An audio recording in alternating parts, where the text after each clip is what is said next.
প্রিয় দর্শক, আসসালামু আলাইকুম রহমতুল্লাহ। ধামরাইতে অস্বাস্থ্যকর পরিবেশে বড় মাপের একটি আইসক্রিম কারখানা পরিচালনা করা হচ্ছে। প্রতিবেদনে বেলাল চৌধুরী।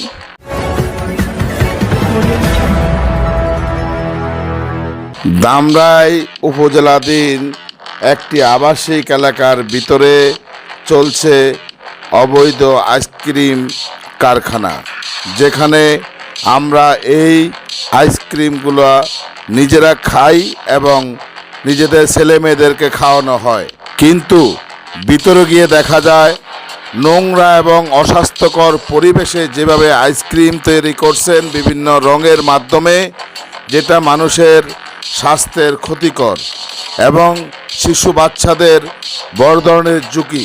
সেই আইসক্রিমগুলো আমরা খাচ্ছি এবং কোনো নিয়মকানুন না মেনে কোনো কিছু তোয়াক্কা না করে চালিয়ে যাচ্ছে এই আইসক্রিম কারখানাটি। তাদেরকে প্রশ্ন করলে তারা বলে, আমরা আমাদের মতো পরিচালনা করছি, আপনার কাজ আপনি করেন। কিন্তু প্রশ্ন রয়ে গেল, প্রশাসন সেখানে নীরব কেন? এই যে অস্বাস্থ্যকর পরিবেশে যেভাবে তৈরি করছেন বিভিন্ন রং মিশিয়ে আইসক্রিম কারখানা, সেই বিষয়টি আমরা এলাকার লোকজনের সাথে কথা বললে তারা জানায় যে আমরা প্রশাসনের দৃষ্টি আকর্ষণ করছি যে নোংরা পরিবেশে এই খাদ্য তৈরি হচ্ছে, এটা মানুষের খাদ্যের মধ্যে পড়ে না এবং অখাদ্য হিসেবে দেখা যায়।